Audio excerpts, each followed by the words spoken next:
wealthy man wanted to go hunting, and part of northern Canada where very few people have ever hunted. He traveled to a trading post to try to find a guide to take him, but no one would do it. They all said it was too dangerous. Finally, he found a Native American who needed money badly, and he agreed to take him. The man's name was DeFargo. They made camp in the snow near a large frozen lake. For 3 days they hunted, but they had nothing to show for it. The third night, a windstorm came. They lay in the tent listening to the wind howling and the trees whispering back and forth. To see the storm better, the hunter opened the flap to the tent. What he saw then startled him. There wasn't a breath of air stirring, and the trees, they were standing perfectly still.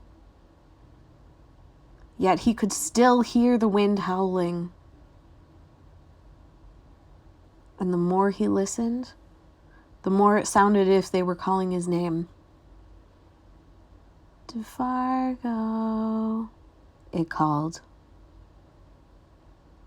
DeFargo. I must be losing my mind, the hunter thought. But DeFargo had gotten out of his sleeping bag. He was huddled in a corner of the tent, his head buried in his arms. "What's this all about?" the hunter asked. "It's nothing," DeFargo said.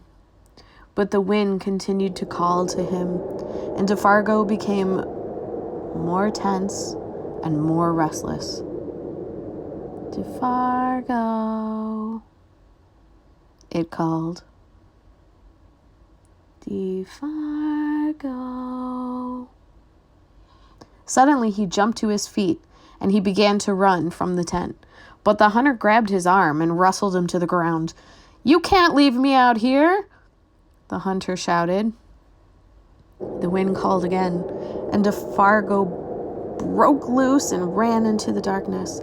The hunter could hear him screaming as he went again and again, cried, "Oh, my fiery feet, my burning fiery feet,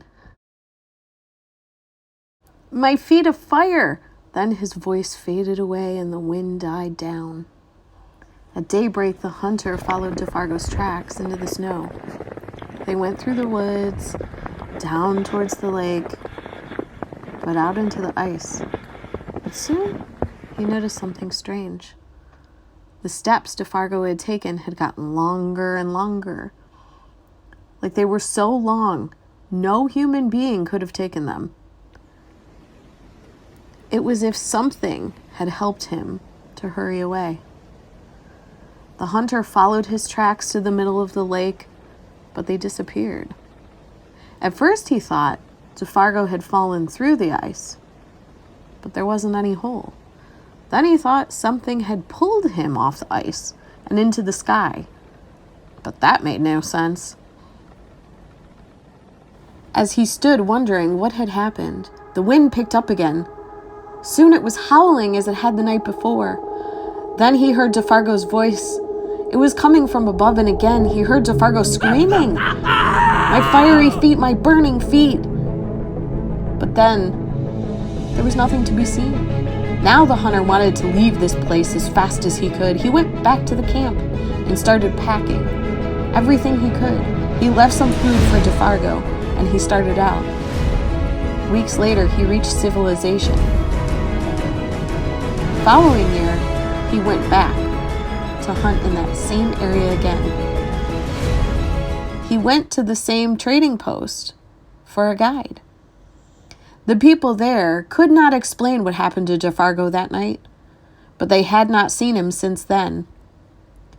"Maybe it was a Wendigo," one of them said, and he laughed. "It's supposed to come with the wind. It drags you along at great speed until your feet are burning away, and more of you than that. Then It carries you into the sky and drops you. It's just a crazy story, but that's what some of the Indians say. A few days later, the hunter was at that trading post again, and an Indian came in and sat by the fire. He had a blanket wrapped around him, and he wore his hat so that you couldn't even see his face. The hunter thought there was something familiar about him. He walked over and asked, "Are you DeFargo?" The man didn't answer. "Do you know anything about him?" No answer. He began to wonder if something was wrong, if the man needed help, but he couldn't see his face. "Are you all right?" he asked.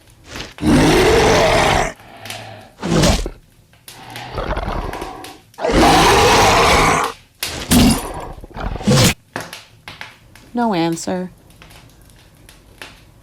To get a look at him, he lifted the man's hat, and then he screamed. There was nothing under the hat but a pile of ashes.